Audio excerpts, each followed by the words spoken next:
Today is Friday, July 25th, 2025. Here in the House Chamber, it is approximately 9:33 a.m. in the morning.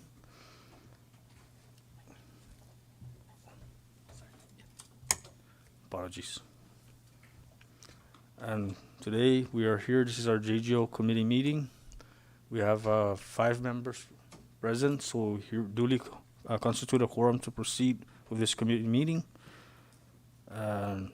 Before I proceed, is there a motion to adopt today's agenda? There's a motion to adopt today's agenda and has been seconded. All those in favor say aye. Those opposed say nay. Aye. Apologies. I believe we have a member online. Oh, hi. We have another representative, Julie Ogle, who's attending via video. So we have 5 members present this morning. So there's a motion to adopt today's agenda and has been seconded. All those in favor say aye. Those opposed say nay. Motion carries. The agenda is hereby adopted. And then next on our order of business, we have public comments. The podium is now open for public comments. Please state your name for the record and the legislation that you are speaking on behalf. Thank you.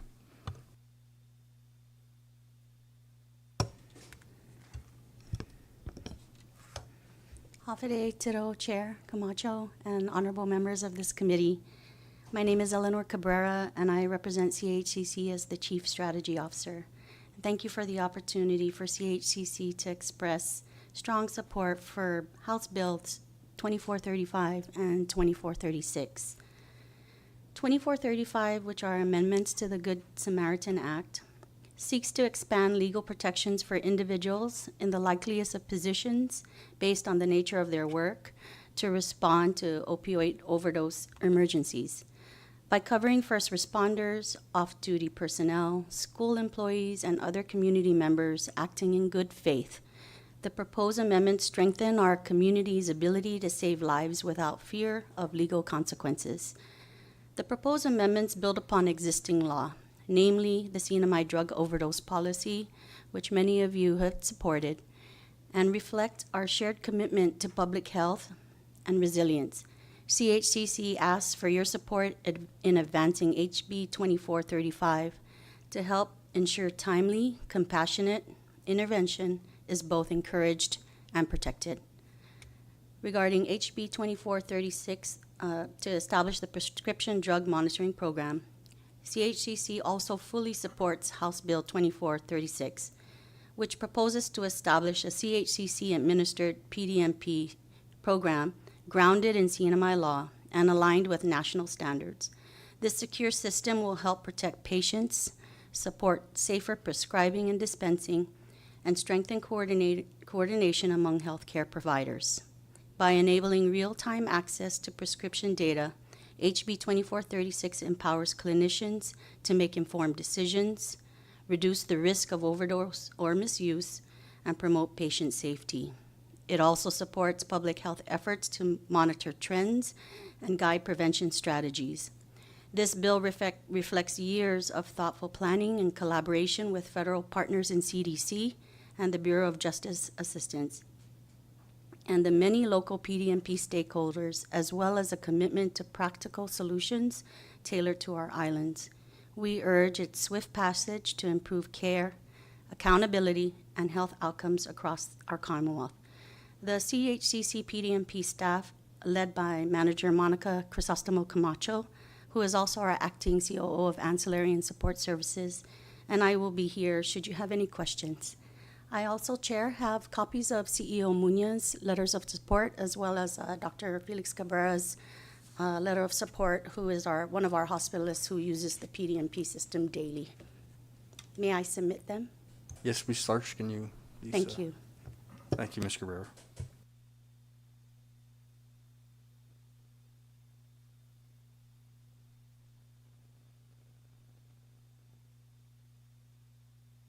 The podium is still open for testimony. Please state your name for the record.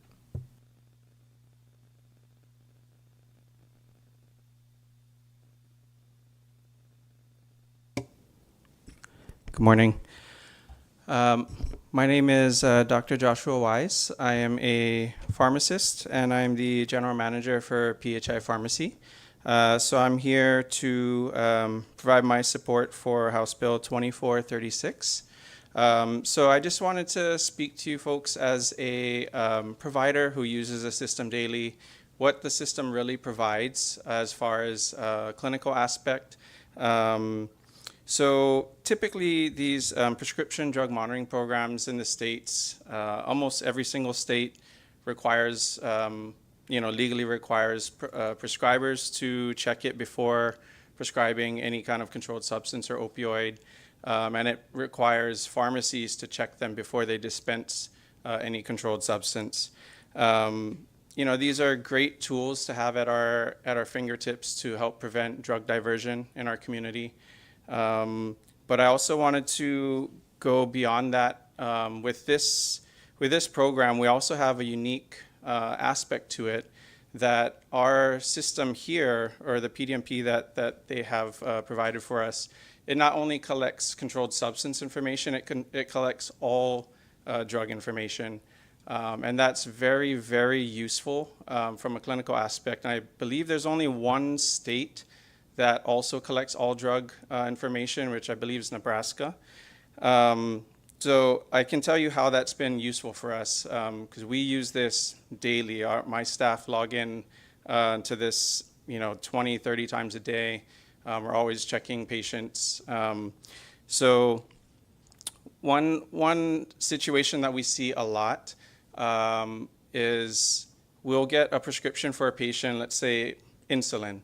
So we have diabetic patients.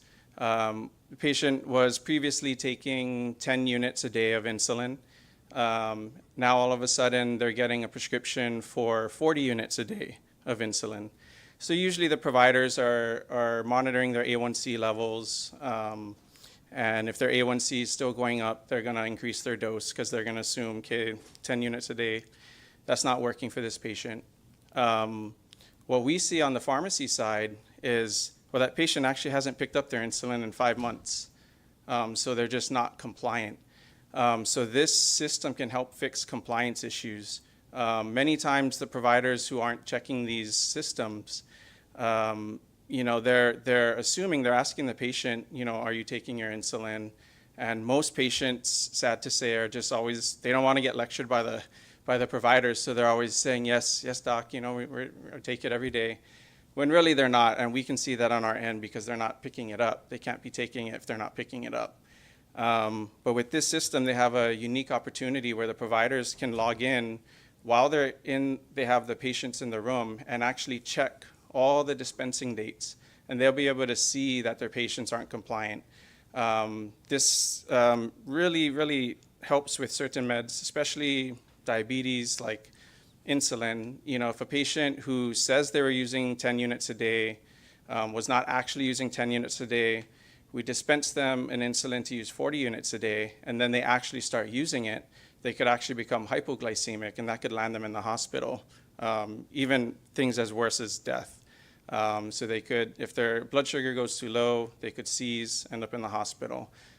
So there's a lot of these aspects that this system can help prevent even further, worse outcomes for patients.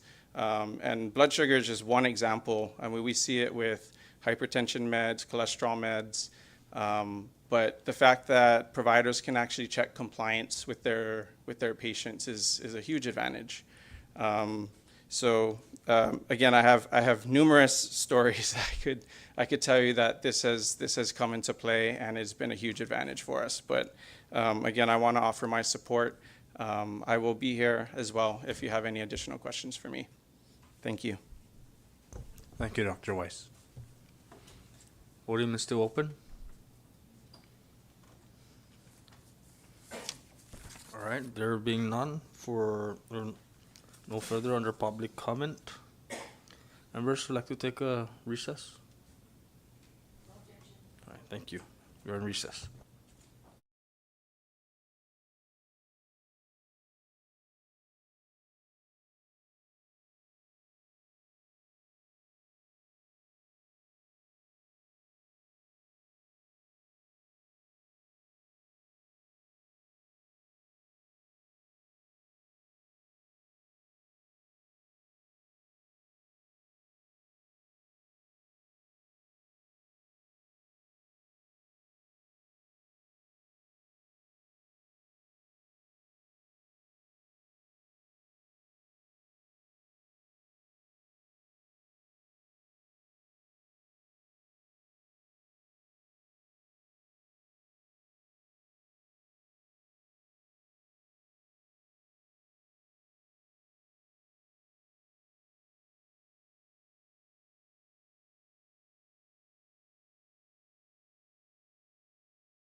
Okay, members, we're back onto our committee meeting. We left off under public comments.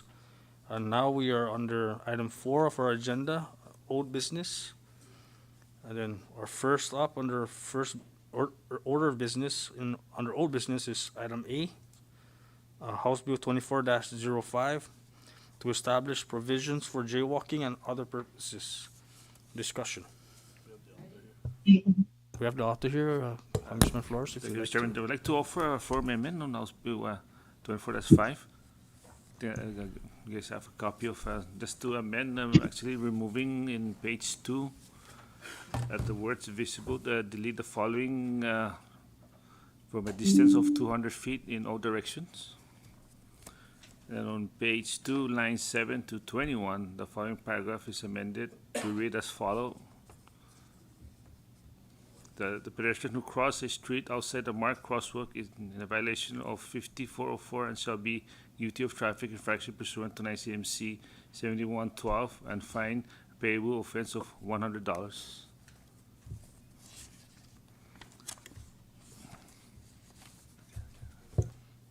Thank you, Congressman Flores. We're still open for discussion. Discussion on the floor.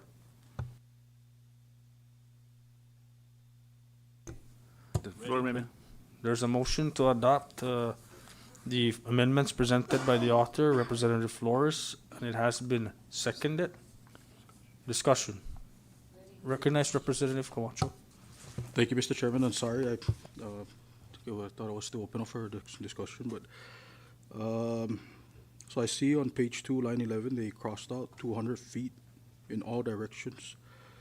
I just have a concern with that because, I mean, unless we beef up law enforcement and, traffic laws, I think this is, I mean, I don't know, just for me personally, like, just talking with Congressman Yumo, even that crosswalk by Shirley's Garapan, I see a lot of people walking straight, and it's even if the crosswalk is like less than 100 feet, they still fail to cross properly, I guess. But I think it's just our people are they're not really fuzzy. They would rather take shortcuts. So I don't know. For me, I think it's better if we lessen the 200 to 100 feet. That's just my take.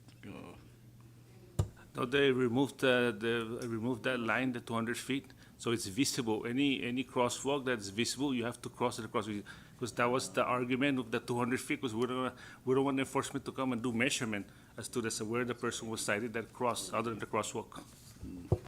Okay, understood. All right. Thank you. Thank you for that clarification. I yield. We're still in our standing motion to adopt the amendments. Ready? All those in favor, please say aye. Those opposed, say nay. Motion carries. And we're back to the main motion for House Bill 24-5, which will now be House Draft 1. Discussion. All right. Is there a motion to adopt a committee report for passage? Okay, there's a motion to adopt House Bill 24-5 in the form of House Draft 1, and it has been seconded. All those in favor say aye. Those opposed say nay. Okay. Mr. Baliman, if you can please furnish a committee report for passage under House Bill 24-5, H House Draft 1. Thank you. Next order on our agenda, we have House Bill 24-10 to establish a change of name legal procedure in the CNMI. And since I am the author of this legislation, we did receive a comment from the Judiciary in support of this legislation. This was actually a legislation that was worked on with myself and some members of the committee with the Judiciary. It's a much needed legislation that they need for the family court. Is there discussion? Ready? All right. Is there a motion to adopt the committee report? So moved. There is a motion to adopt House Bill 24-10 in its current form for the passage, for a committee report for passage, and it has been seconded. All those in favor say aye. Those opposed say nay. Motion carries. House Bill 24-10 is hereby adopted for committee report for passage. Thank you, members. On our next order of business, we have item C, House Bill 24-16, to prioritize kinship placement for children in protective custody by requiring the Division of Youth Services identify and assess suitable kinship caregivers within 24 hours of removing a child from their home, mandating expedited judicial review of kinship placement recommendations, and prohibiting the placement of such children in confinement facilities. Discussion.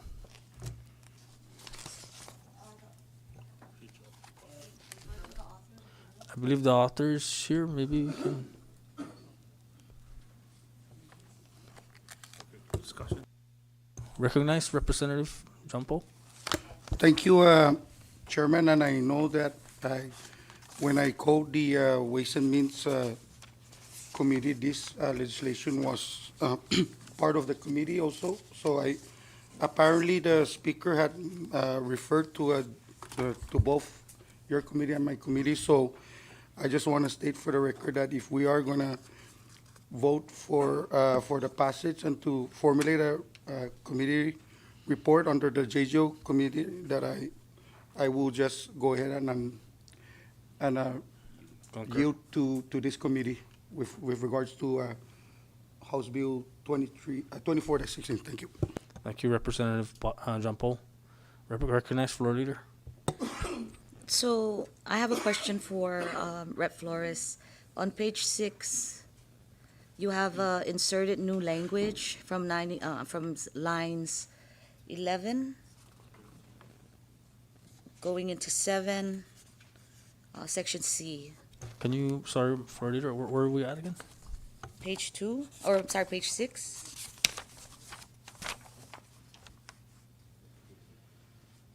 Under letter C, line 13, after environment, there's a period, and then there's insertion of new language all the way till line 20. And so I just wanted to ask a question because they're giving the Department of Youth Services 24 hours of taking protective custody. And then it says, no child taken into custody under this provision shall be held with the strikeout of detain in a confinement facility such as a juvenile center, jail, prison. So does DYS currently have a list of foster care, licensed foster care providers?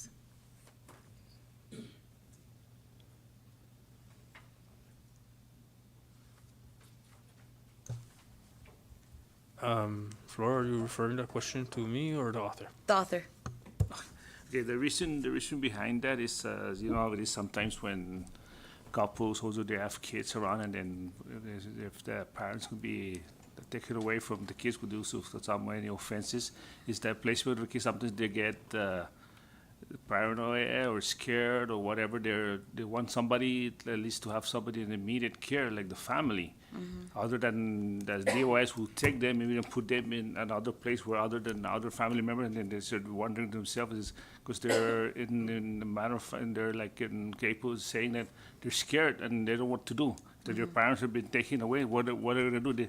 And they'll be more afraid if somebody come to be with More them. like a stranger? Yeah, the stranger. So it's in this is like having an immediate family member come and attend to them they'll be more comfortable going with an immediate family or somebody they know better than other than the US. So then the child, the minor, would verbally state that he or she would want to go to, let's say, Auntie Sue's house. Right. And then the DYS authority will consider the kinship of Auntie Sue to take this child. Is that correct? That is correct. For the meantime, until that's what But that's 24 hours. The 24 hours within 24 hours, they always to come to a point with the judges that okay, this will be the designated parent to take care of the kid. But for the meantime, while the process is going, at least an immediate family will come to be taking care of them.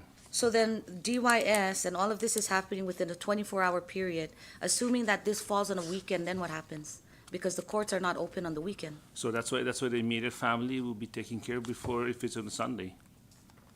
What about on a Saturday? So And that's why within then, 24. That's why when at least the process with DOS will look into what process to go forward from there on. within that 24 hours, so they're maybe go look for the judge and say this is what's happening On the weekend? on the weekend. Yeah, Can but be- judges don't work on the weekend. If there's a call, the investigator will say there's something urgent that we need to look into. They have to go. I don't think so, sir.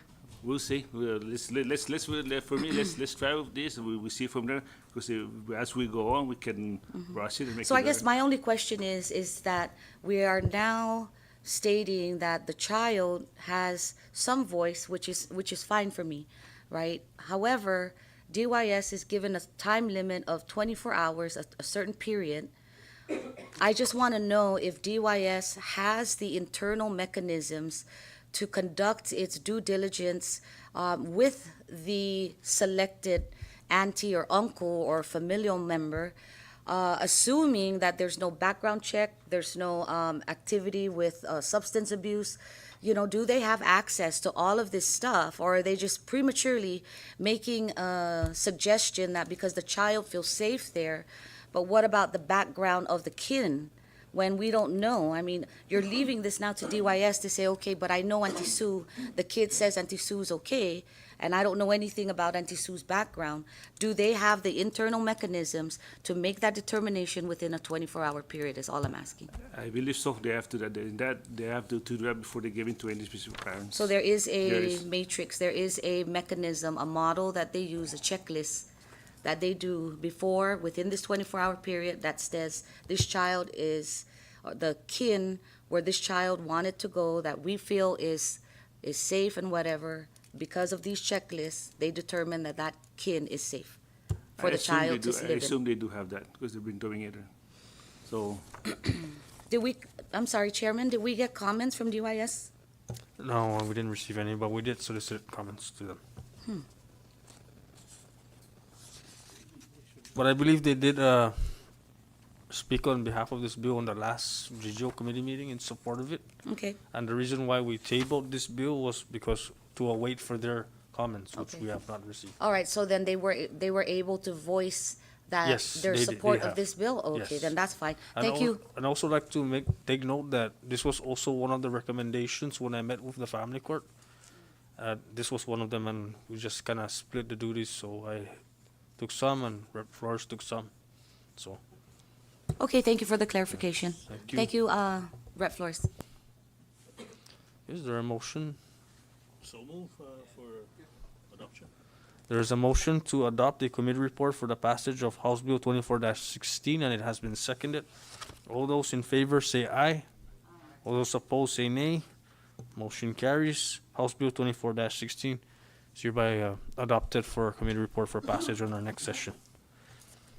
On our next order of business, we have House Bill 24-23 to amend 9 CMC subsection 2116 to update the definitions of veteran and disabled veteran to allow a valid veteran ID card to be used as proof of veteran status when applying for a veteran's license plate. And members, and I do believe there was some confusion in our last committee meeting between Rep. Odan and the author, Rep. Ogo, and I believe they've clarified that confusion. So I'm ready for this bill to leave our committee if there's a motion. I did message Rep. Ogo to see if she's on. I'm here. Oh. I can be recognized. Hi, Chair. So we recognize, Chair? Good morning, everyone. So basically, this bill is just adding on an additional option if, for example, they are unable to provide I believe there was 2 other identification as a veteran. So this is just an additional, option to present to DMV to register under veterans. Basically, that's it. And also, we just amended the word veteran to remove all the military branches, just put everything under any branch of the United States Armed Forces. So in case, for example, when Trump was elected last term, he opened up another military branch, which is the Space Force. So we don't know if he's going to decide to open a Galaxy Force in the future. So we'll just remove that component there and just put it as United States Armed Forces. That's it. Thank you. Thank you, Rep. Ogo. Discussion, recognize Representative Angelo Camacho. Thank you again, Mr. Chairman. If I may, Ms. Julia, Representative Ogo, I did speak with, I know I introduced some similar legislation last legislature, and I guess what was that? One of the concern was if it was possible to add a VA disability letter, or to include the VA disability letter, because I guess there's some veterans out there that don't have their VIC card or DD 214. So if it's possible, can we make that amendment to add a VA disability letter? Sure, I don't have any issue with that, unless the other reps have any objection to it. Thank you. No objection, and maybe we'll take a quick recess so we can look at the bill and where to place that amendment. Okay, recess.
We are back into our committee meeting and we left off under, there was a motion to amend House Bill 24-23. Rep. Angelo Camacho, you still have the floor. Thank you, Mr. Chairman. So I guess before we went on recess, we had clarity, and I did not see the proposed amendment yet, but it's already included. The language is there already, so I yield my time. Thank you. Okay. Rep. Camacho has withdrawn his motion, so we're back to the main motion. Okay. There's a motion to adopt House Bill 24-23, and it has been seconded. All those in favor of that motion, say aye. Those opposed, say Aye. nay. Motion carries. House Bill 24-23 is hereby adopted for a committee report for passage in our next session. Moving on our next order of business, we have under old business, last item under old business, House Bill 24-26 to amend the crime of child abuse. And members, I'd just like to reiterate that DYS also was here in our last committee meeting in support of this legislation. They wanted a chance to provide comments. I believe they were supporting this legislation and they want to provide comments. So we did reach out. We haven't received comments yet, but yeah, that's where we left off on this bill. So we had to table it. Recognize Rep. Flores, Florida. So this bill intends to also charge mothers who have given birth and whose children test positive. Is this correct? This is what this aims to do? I believe so. Oh, yeah. I mean, we've seen a steady increase in young mothers, or mothers in general, giving birth, and who are, suffering from this addiction and maybe don't have the resources we don't know what it is. But I think this bill is intended to protect and speak for the child who was born who cannot speak, but will now undergo several negative effects due to the mother's addiction. And I think that we should extend safeguards for babies too. I mean, if this is what this bill is intended to do, then I propose we pass it in its original form. Thank you. Is that a motion, Floor Leader? Motion to pass to adopt House Bill 24-26 in its original form, and to produce a committee report for the full House passage. There's a motion to adopt House Bill 24-26 in its current form, and it has been seconded. All those in favor say aye. All those opposed say nay. Motion carried. House Bill 24-26 is hereby adopted for passage on our committee report for passage on our next session. Thank you, members. And then now we're under item 5 of our agenda, which is new business. And before us, we have item A, House Bill 24-28, to establish a grand jury system in the Commonwealth for use in criminal investigations and prosecutions, and to provide for related powers and procedures. Discussion. Recognize Floor Leader. Thank you, Chairman. And this bill, I've been trying to get a subpoena bill for the Attorney General, which has been hitting all kinds of roadblocks.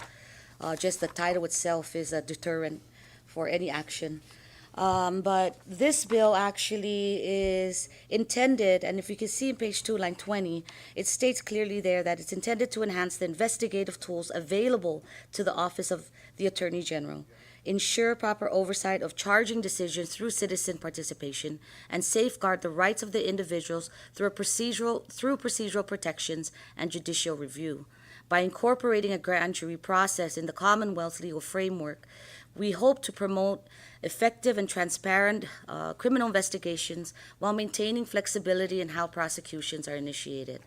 Again, this is in line with a lot of what's happening even in the federal court. The federal court allows for this grand jury process, and I think that within this small community,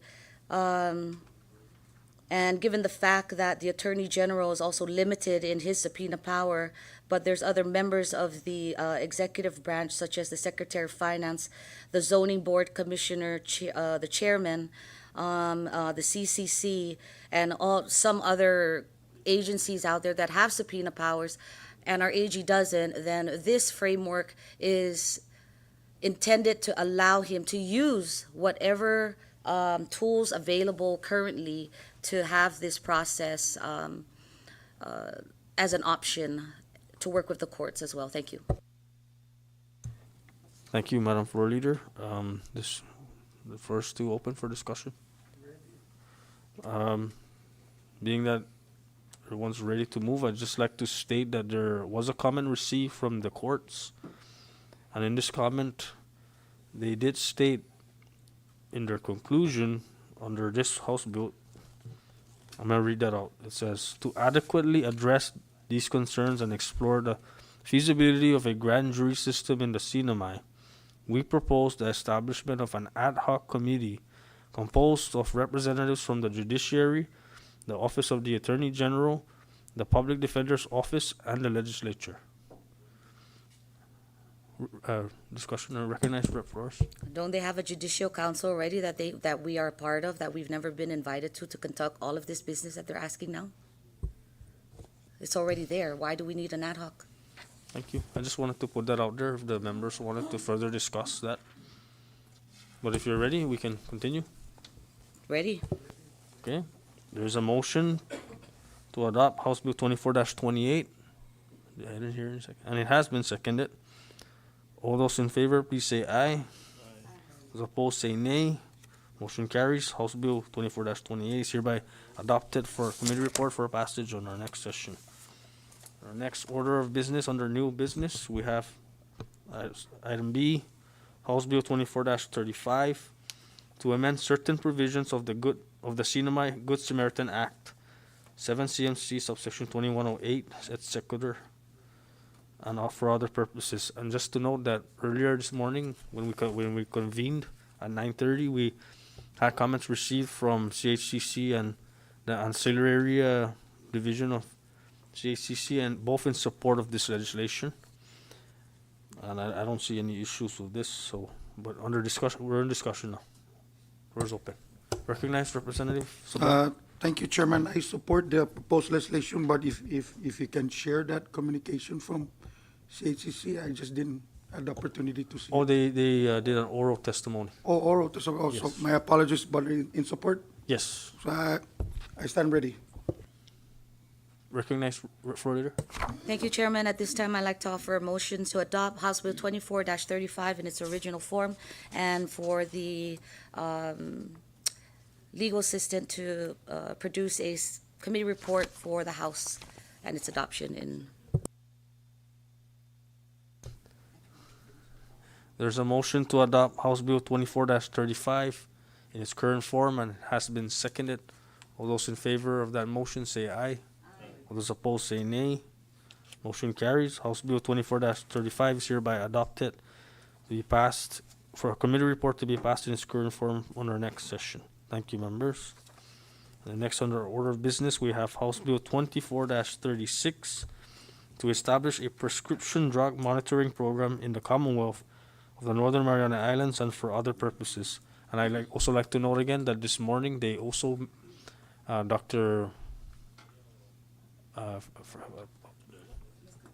Miss Eleanor Cabrera and Dr. Weiss, I believe, both commented in support of this legislation. And I believe that they partnered with the author of this bill to furnish this legislation. So just to put that out there. Recognize, Madam Floor Leader. Thank you, and I know that they were here earlier, but I'd like to ask that we look at page 13, lines 12, page 12, line 21, section 2908, information exchange with other prescription drug monitoring programs. And on page 13, line 1, letter A, the Commonwealth Healthcare Corporation may provide prescription monitoring information.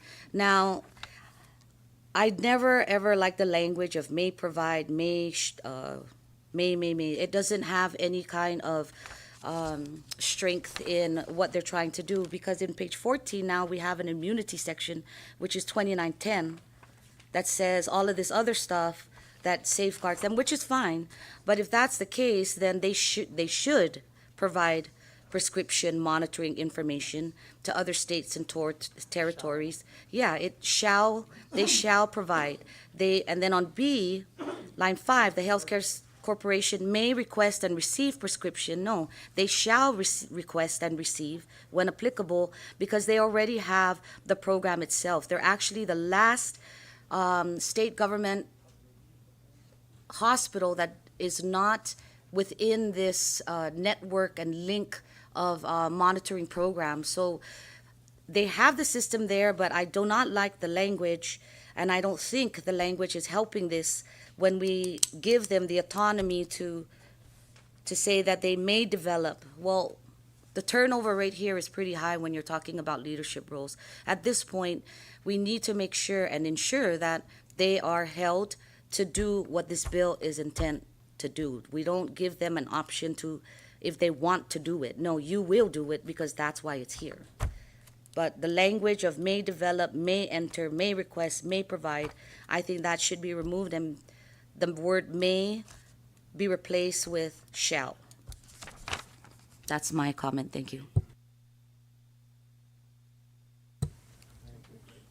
Yes, so A through D, on line 1, letter A, it says the Commonwealth Healthcare Corporation may provide. I'd like to offer an amendment to this bill and strike out may and insert the word shall.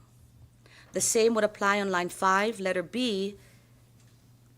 It says may request. I'd like to strike out may and insert shall request.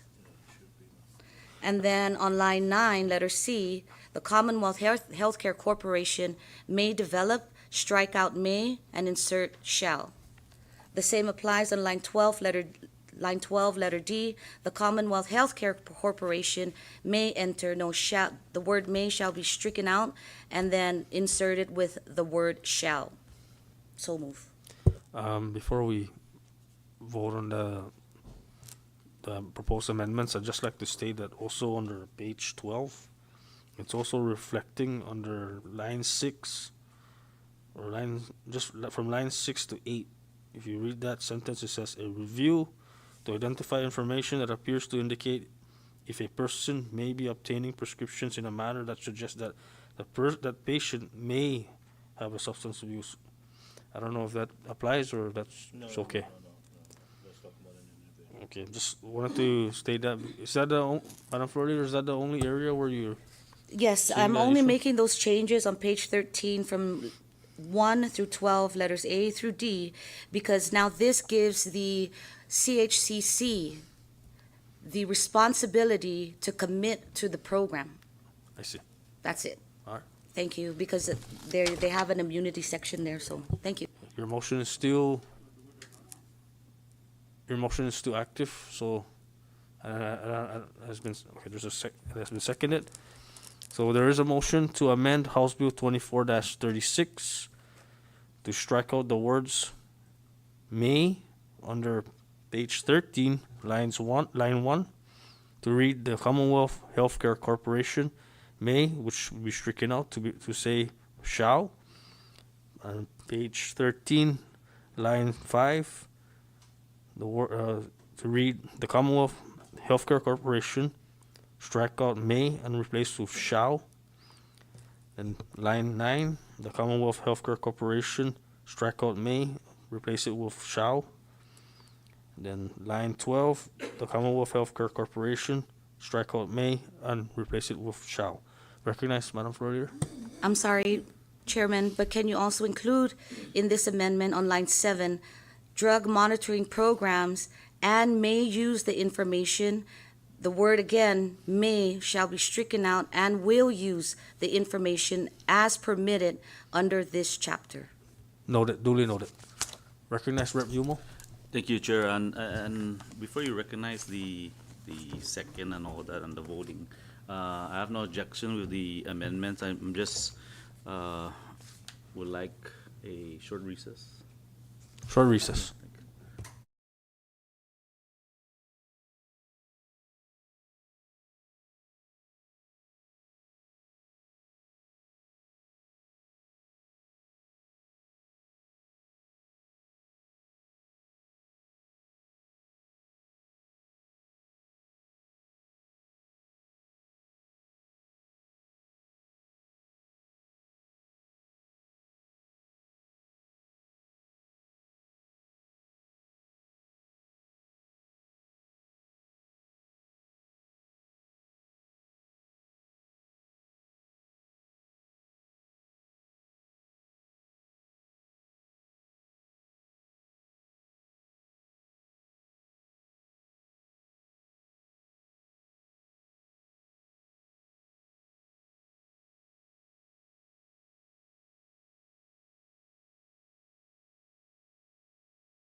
Okay, members, we're back onto our committee meeting.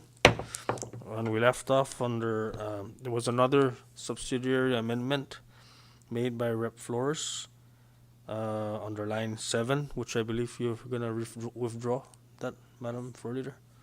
Okay. So we're back to our original proposed amendments, and it has been seconded. All those in favor of that motion say aye. Those opposed say nay. Motion carries. House Bill 24-36 is hereby in the form of House Draft 1. And then now we're back on the main motion. Discussion.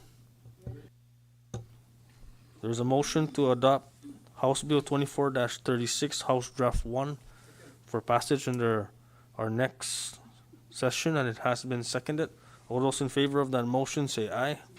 All those opposed say nay. Motion carries. House Bill 24-36 is hereby adopted for 36, House Draft 1 is hereby adopted for passage under our next session. Thank you, members. And now, under our next order of business, we have House Bill 24-37 to suspend operations of the Commonwealth Casino Commission to transfer casino regulatory functions to the Commonwealth Lottery Commission on an interim basis to establish a division of gaming within the Department of Finance and for other purposes. Madam Flourier, you have the floor. I believe this is your bill. I'm open to hear what the members have to say about this bill at this time. Thank you, Chairman. Thank you. The floor is still open for discussion. If you like, we can go to recess. Yes, recess, please. Short recess.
we're back into our committee meeting, and we left off at House Bill 2437, and we will hold back on this bill while there are amendments being made, and we'll move down to our next order of business, item E, House Bill 24-39.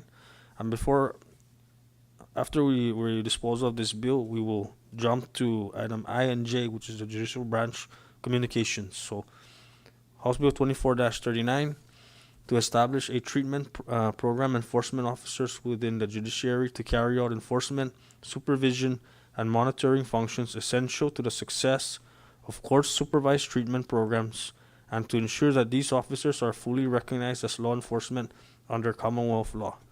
The author is here, so I'll give him the floor. JP. Thank you, Mr. Chairman. And this is a recycled bill. I know that last legislature I introduced a similar bill, but it did not make its exit out of the Senate as we were facing a lame duck and about to close the last legislature. But nonetheless, I recycled this bill, and this bill is actually worked between Legal Counsel Hallahan and the Legal Counsel of the Judiciary, Ms. Honjay. And we have been working on this legislation to fine-tune it. And now it's before this August body. And if there's any questions from any members, I stand ready to answer to the best of my ability. Thank you. Thank you, Rep. JP. I had some concerns about my signatures on this bill, so recognize Vice. Thank you, Chair. And just to the author, so essentially, this would not create the position, but to define those who are already, I guess, employed in the judiciary? Absolutely. And specifically to treatment programs such as within the drug court and the mental health court. And this does not affect the probation officers there, the marshal office, not at all. This just expands to add onto the law enforcement statute, the treatment program of enforcement officers. So, okay, so I know there are compliance officers already. This is just to, I guess, define their positions as enforcement officers? Treatment, we're striking out the compliance officer to mention that there are treatment program enforcement officers. Thank you. So clarified. Thank you, Rep. Sablan. Thank you, Chair. Thank you, Vice, and thank you, Rep. Sablan. I do have a question, Rep. Sablan. When you introduced this before the lame duck took place, did you by chance receive any comments on this? Because we did solicit comments, but we didn't receive any. To my recollection, Chair, I don't recall any comments from the judiciary, as this proposed legislation actually came from the judiciary branch. And we actually worked with it, with legal counsel Hallahan, and we've been working with this legislation to kind of fine tune it to what it is right now for it's been about 6 months already, legal counsel, since we worked on this bill. Yeah. Counsel, was this in the packet that I gave you? One of the recommendations also? No, I don't think this was in that packet. Okay, no. okay. The All right. packet you had was missing. And perhaps, Mr. Chairman, the judiciary comments are here before us, and this is one of those bills that are in support of. Okay. At the Yeah, very yeah, last I page just- I see that, yeah. behind. Yes, sorry, I did receive that. Okay. We're still in discussion, members. House Bill 24-39. Ready? So move for committee report and for adoption of 24-39. Any second? There is a motion to adopt House Bill 24-39, and it has been seconded. All those in favor of that motion to adopt House Bill 24-39, please say aye. Those opposed say nay. Motion carries. House Bill 24-39 is hereby adopted. for our committee report for passage in our next session. Thank you, members. And now we will be skipping down under our agenda to items I and J. Judicial Branch Communication 24-02 RE proposed amendments to the rules of admission for next generation bar exam. And item J, Judicial Branch Communication 24-03 RE proposed NMI Code of Judicial Conduct. The floor is open for discussion.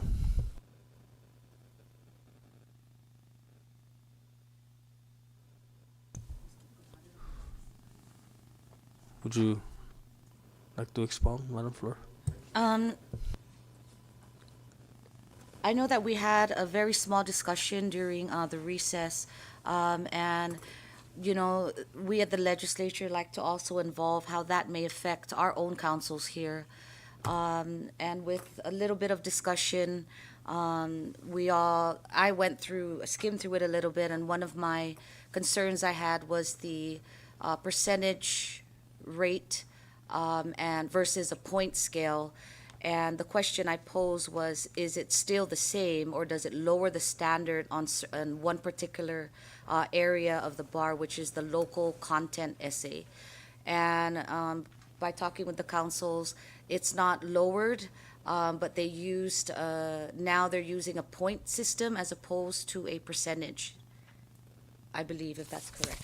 Let me see. But it doesn't change the standard. It doesn't lower the expectation, and it still stays the same, except now it's written in point. Is that correct, Ping? Right? Right. The percentage remains the same. Are you referring Thank to you. Judicial Branch Communication 24-02? Which is the next gen bar exam? Yes, Okay. that's what I'm referring to. Thank you. Okay, so members, for these two communications, we cannot amend or make changes. We just have to accept or reject. So we're still in discussion.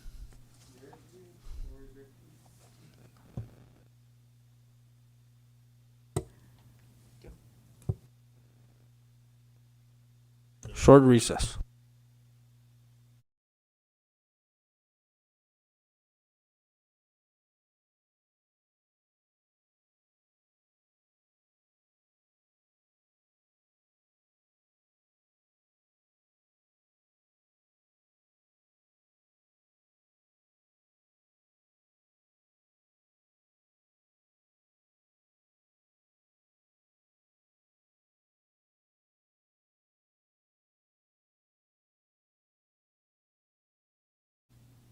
We're back, and we're still under discussion for Judicial Branch Communication 24-02 to either accept or reject.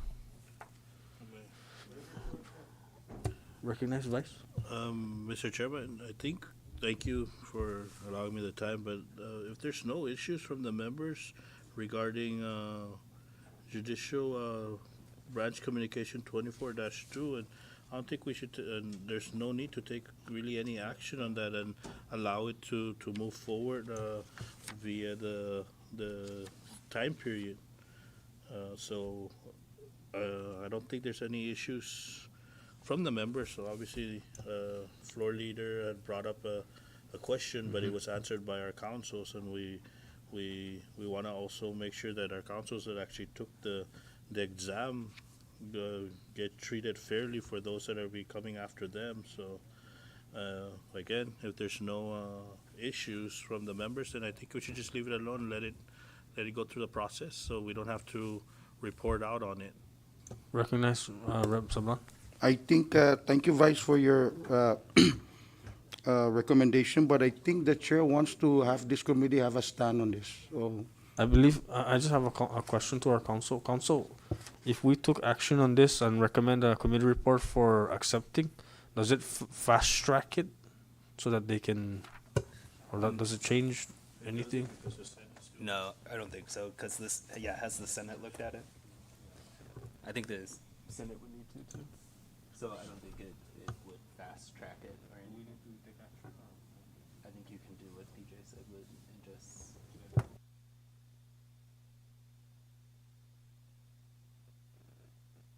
Yeah.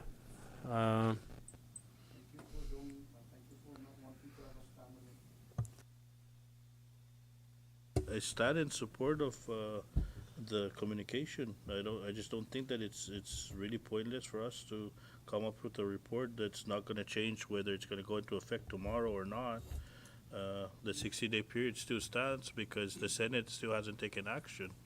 But So that would be my concern, is that it's either or first, whichever houses that take action, that stands, right? And should we don't take action and the Senate takes action for rejecting, then our stance is not, no, but if one of the houses rejects it, then it's rejected no matter what. Yeah. but if one of the house first accepted, then it's accepted, right? No, Not because at all. the other house needs to accept it as well. And failure for if the other house rejects it, then it's moot. They would have to come back again. So then my next question would be, if the Senate takes a stand on it, so it's going to require us to take a stand on it too No as need, well? no need. No need at all? Okay, No need. so clarified. No, so I mean, unless we wanna kill trees and waste ink, I don't mind making a motion to go ahead and adopt the. All right, so with that being said, I move that we just leave it and let it take its course and go into effect under Judicial Communication 24-2. So move. Thank you, Vice. I don't think we need to vote on this, or we do, no? Yeah. There's a motion that we leave Judicial Branch Communication 24-02 in our under our House Communication and just let it go through the process. Not taking action of it means that the House accepts House Judicial Branch Communication 24-02. So all those in favor of that motion say aye. Those opposed say nay. Motion carries. Okay, and then our next order of business is Judicial Branch Communication 24-03, RE Proposed NMI Code of Judicial Conduct. And the floor is open for discussion. Recognize Madam Floor Leader. Thank you, Chairman. And at this time, we've had, in the 23rd legislature, one of the things that we brought up were the actions and these reoccurrence of judges claiming a conflict of interest and not stating, or at least allowing the public to understand why the conflict exists. And now before us, we have the proposed NMI Code of Judicial Conduct, which is before this committee. And just looking over some of the changes that they had made, I move that we reject and send it back for further scrutiny, because as we know, there's a lot of things happening in the judicial branches across the United States, the Supreme Court to be exact. I'm not saying that it's happening here. However, in order for us to avoid such conflicts and such scrutiny, like gifts and gratuity, and our laws are very lenient for that. I think that the judges should have a little bit more teeth within their canon law and their rules. Therefore, after reading certain rules here that are presented to us, I move to reject. Thank you. Thank you, Madam Floor Leader, for your motion, but I'd like to maybe get a little feedback from our councils. Councils, do you have anything to add? All right, recognize Rep. Sablan. There's still a motion on the table, just so you know. But So discussion on the motion, discussion right? on the motion, yes. Yeah, and I have no objection on the motion to reject, Chairman, only because we do have a communication from the Judiciary before us, and none of these bills or the correspondence that we had from them none of it talks about the Judicial Branch Communication 24-03, which proposed NMI Code of Judicial Conduct amendment on the rules. Therefore, I have no objection, and I stand ready to vote. Thank you. Any further discussion? Okay, there's a motion to reject Judicial Branch Communication 24-03, RE proposed NMI Code of Judicial Conduct, and it has been seconded. All those in favor of that motion, say aye. All those opposed, say nay. Motion carries. Judicial Branch Communication 24-03 is hereby rejected. And Mr. Abanaman, if you can furnish a committee report for that rejection as well. Thank you. Okay, members, now we're back to recognize Representative Just Sabah. clarification on that recent motion that you just entertained, Chairman. So I believe, just for clarity, that this motion for rejection, that we furnish a committee report that asking the full body to reject. Yes. Thank you. So clarified. Thank you, Rep. Sablan. Okay, and then we're back under our item order of business under item F now. Our new business, Senate Bill 24-11 SD1 to regulate off-road vehicles, including ATVs, SXS, and UTVs, and for other purposes. The floor is open for discussion. Recognize Representative Angelo Camacho. Thank you, Mr. Chairman. Can I make a motion to table this proposed Senate bill? Only because just a little explanation. So I was in communication with a couple law enforcement officers, and there are a lot of concerns regarding this bill, and and we were having just a brief discussion earlier, and maybe perhaps they can introduce this as the local bill to only allow it in their senatorial districts, if that's possible. Thank you. Thank you, Representative Angelo Camacho. And yes, we will solicit comments because we still haven't received comments for this as well, and maybe further work on this bill for our amendments. Therefore, there's a motion to table Senate Bill 24-11 SD1, and it has been seconded. All those in favor of that motion say aye. Those opposed say nay. Motion carries. Senate Bill 24-11 SD1 is hereby tabled. And next under item order of business, item G, Senate Bill 24-13, Senate Draft 1, to enact a whistleblower protection provision for Commonwealth government and autonomous agency employees reporting on prohibited personnel practices, to provide whistleblower rewards for individuals who report underpayment of taxes, to clarify the mechanism for the payment of rewards for disclosures leading to the recovery of public funds, and for other purposes. Discussion on the floor. Next, Representative Sabah.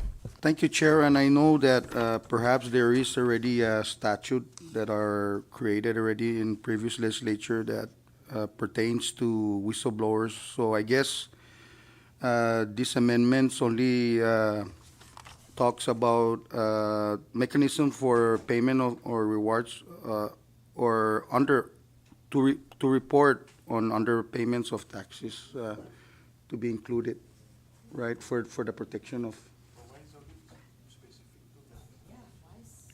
Short recess. Yeah. No, I think this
We are back from recess and we were under discussion on Senate Bill 24-13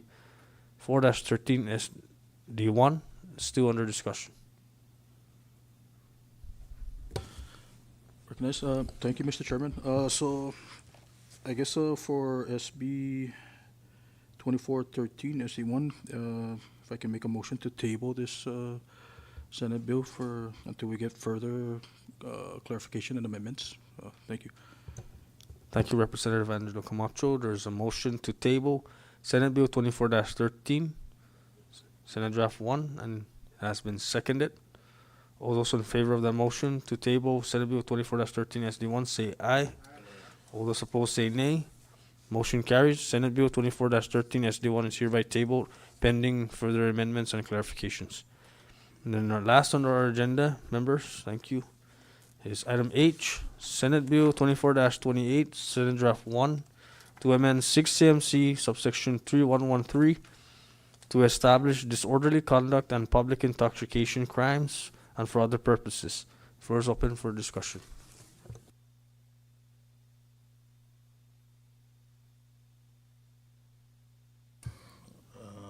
Recess. Short recess.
We were back from recess, and we were discussing Senate Bill 24-28, Senate Draft 1, to amend 6 CMC subsection 3113 to establish disorderly conduct and public intoxication crimes and for other purposes.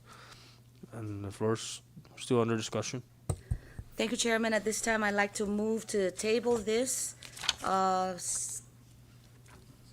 Senate bill presented on the floor for adoption. I'd like to move that we table this Senate bill. Thank you. Yeah, there's a motion to table Senate Bill 24-28, Senate Draft 1, and it has been seconded. All those in favor of that motion say aye. All those opposed say nay. Motion carries. Senate Bill 24-28, Senate Draft 1, is hereby tabled. Thank you, members. And then under our next order of business, we have item 6, miscellaneous. We're going back to 2437. Oh, my apologies. My apologies. You got 24, right? We're gonna go back to House Bill 24-37, and then we're in discussion now. Further discussion. Council, if you're, or someone gonna put it on the screen.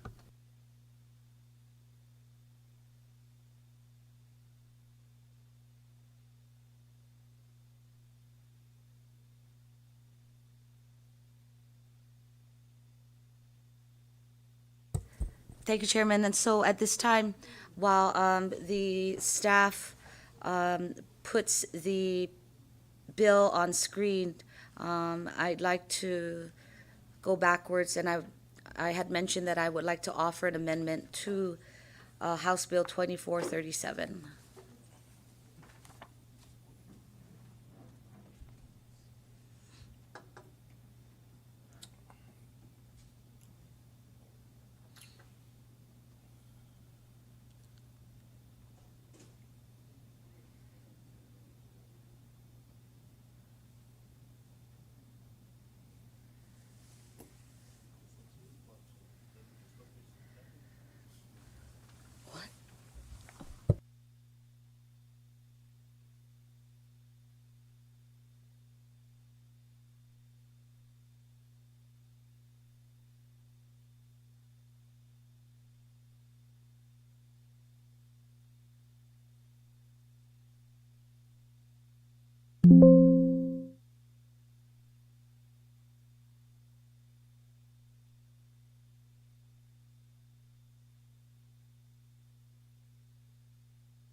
All right, so as you can see there, I'd like to offer an amendment, and my amendment reflects as follows. On page 3, line 5, section 2.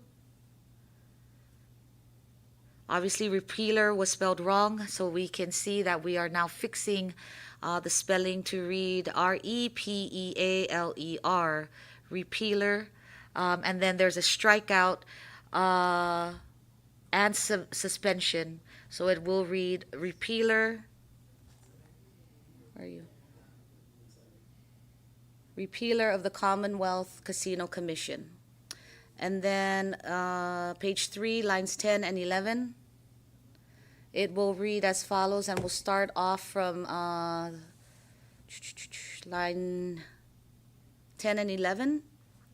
It will read codified at line 10, codified at 4 CMC subsection 2301 to 2309 are hereby repealed, period. Everything else has been striked out. And then on page 6, lines 1 through 4,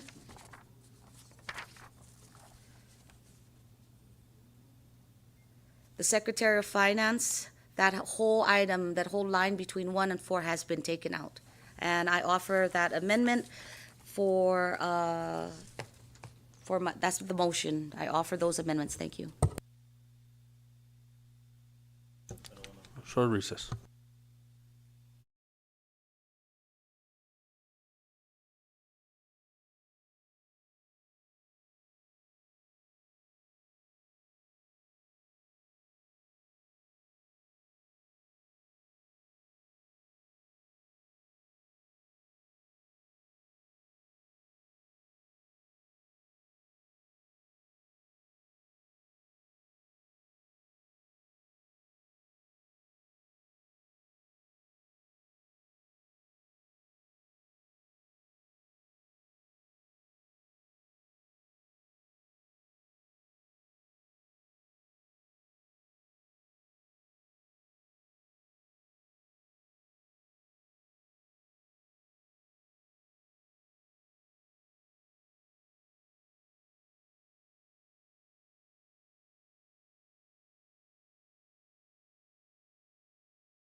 Back from recess.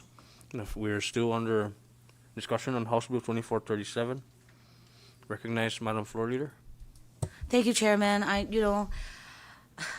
had promised the committee that I would go into recess, come back with an amendment that suffices and that works to respect all of the committee members. But at this time, I have not reached that compromise.